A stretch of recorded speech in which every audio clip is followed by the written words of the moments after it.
Turn left onto Skaggs Springs Road. Now approaching Stewart's Point. By the way, southern Mendocino coast could really use a charger or two. Now I'm in Sonoma County. Stewart's Point. Turn left onto Skaggs Springs Road. Stewart's Point, Skaggs Springs Road. Heading for an extremely remote charger. Continue on Skaggs Springs Road for 4 miles. Go on. Go ahead, you're welcome. I don't want them behind me, and they don't want to be behind me, so on this we agree. Check out this road. It's going to be a bumpy ride, kids.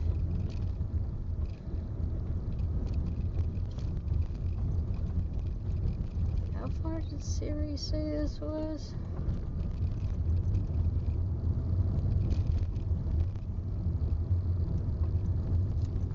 Pretty much guarantee that your phone service is poor out here, if you have any phone service at all.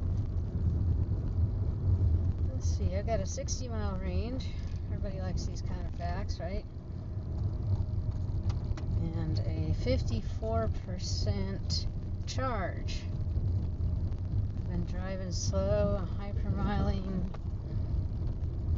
doing my best to go easy on the electricity since Elk. There have not been any chargers since Elk, except, like those private ones at the inns. And back in the day, before there were all these chargers on the coast, I would actually sometimes have to go to those inns, and there's nothing wrong with them. They're just outside of my price range. They're nice places. They're really nice places. A little too nice for a vagabond like me. So what I ended up doing was buying an expensive meal so that I could be a customer long enough to use the customer's only charger. If you're staying the night, you don't really need to charge your car for 24 hours straight. Your battery only holds so much. I really just needed to be a customer for an hour or two. So that was something I had to do. Lack of a better option. And those were delicious meals, I gotta say. But made my trip way more expensive than I wanted it to be.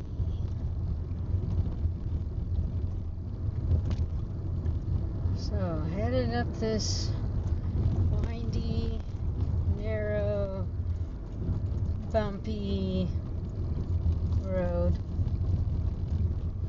towards Stewart's Point. Well, I just left Stewart's Point.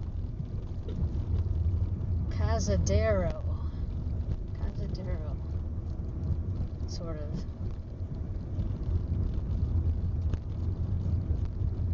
Looks like a landslide action here.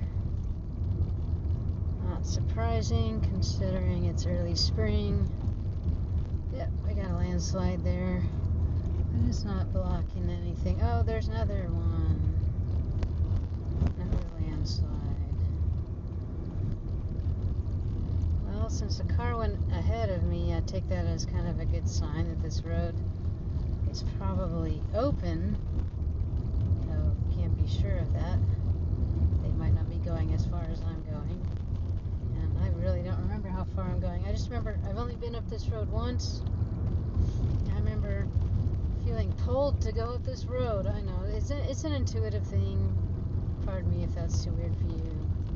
But I'm a pretty intuitive person, and I think that has helped me on my wild rides of electric vehicle adventure. Helps me weigh out the risk in a way that works for me. It may not work for you.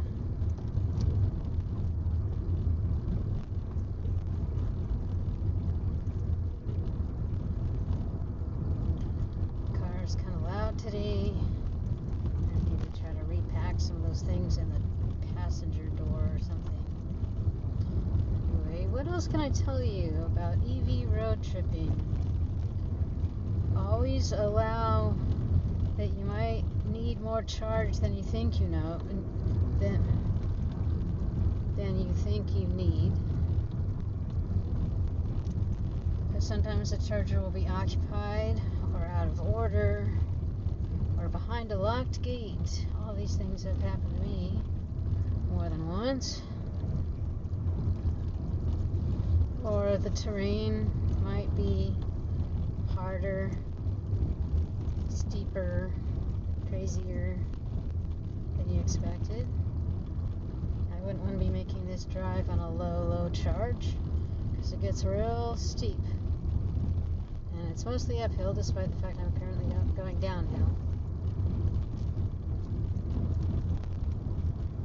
One way that I've calculated this, kind of a way to make my not so intuitive brain feel comfortable with the risks I'm taking, is a simple mathematical equation of twice the charge for the number of miles.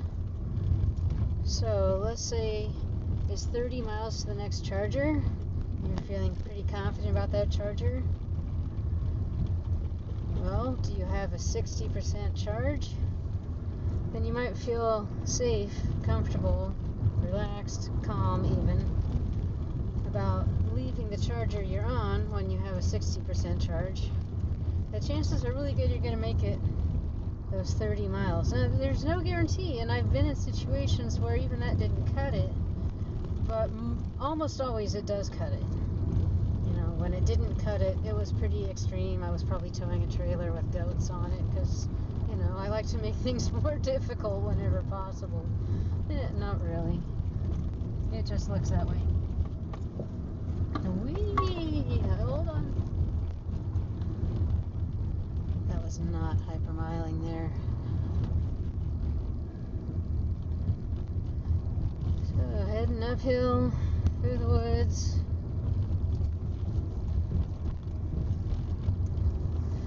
And the first time I came up here, the only time I came up here, I just kept telling myself, there's no way this is right. I must have blundered, made an error.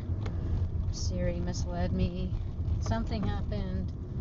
There's not going to be a charger out here. Way out here, there's no people out here. There's no town out here.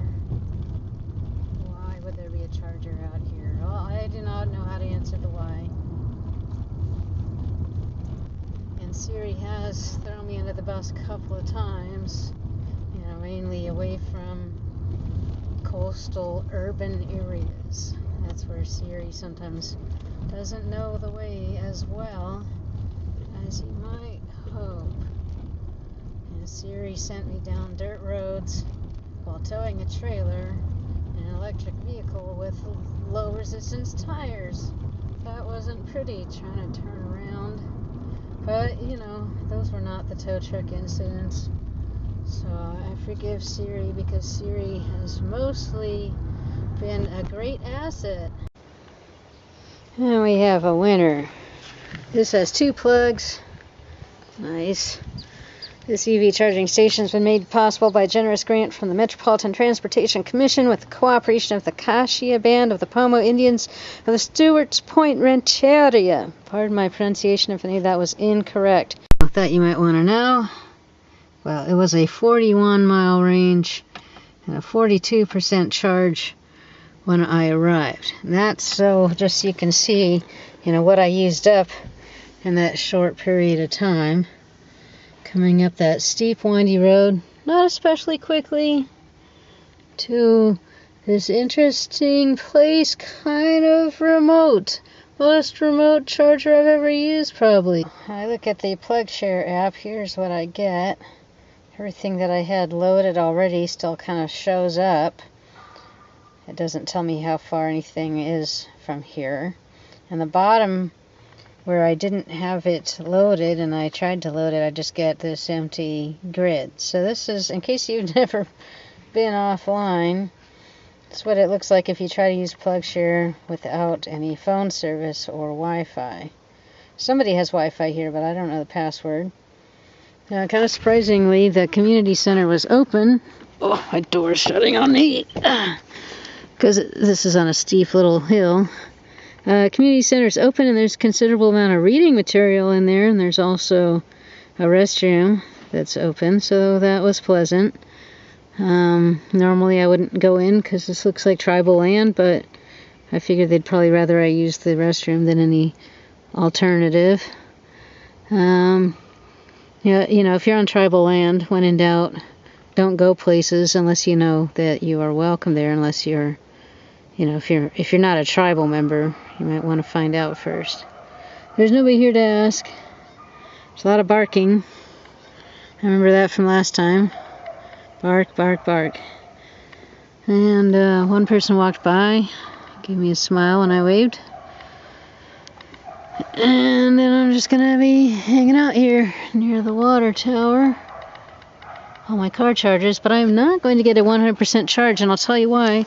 You know, because that big hill I just came up, that you watched me come up, I'm going to be going back down that hill, and that's going to regenerate some electricity. So if I have a 100% charge, I'm just going to kind of waste that, I think. I think that's how it works. That I want to leave some room on my battery to top off with the downhill drive. I stopped at the Fort Ross Historical Park, or Historic Park. That's more accurate. Nice windmill. There's beaches and trails and stuff. There's a building. Costs $8 to get into the park. So even though the charge is free, another dual Clipper Creek charger, you know, the charge is free. It costs $8 to get in, so it's not really free. And there's no wall outlet randomly located here, so that's a little too bad. But this was one of the first parks, I think, to put the chargers in on the coast of California. So I've been to this park a bunch of times. Charged my car. I thought about passing it by. I had a pretty good charge, but I decided to stop anyway, partly because of the unknown factor of having no service in my gadgets and having not really plotted out my next moves all that clearly. Just kind of going on memory, past experience, and my little list of chargers. And pretty soon I will be back in the land of internet and phone service. Well, you know, these things might be overrated. Here we are, me and you. Elise, the electric vehicle, and Siri, our guide to all things Google Maps. Siri's not really present right now, actually. Siri is sound asleep. There's still no service. That's okay. Who needs service? Here's a road. You follow it. It's Highway 1. If you just keep following it, you'll wind up in San Francisco. You can enjoy my hypermiling technique here, as I am right now going 15 miles per hour.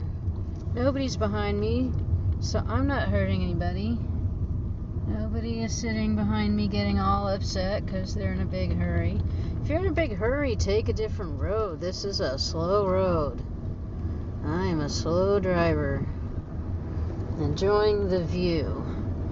Pulling out in the turnouts anytime someone's behind me. Letting them zoom on by. What's the rush?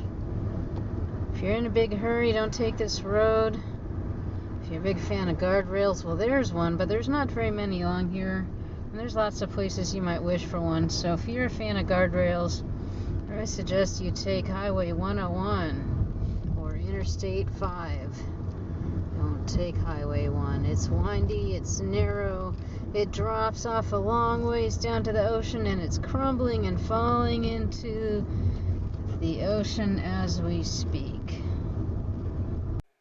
The EVagabond video blog is brought to you by the Dao Fawu Monastery. We have goats.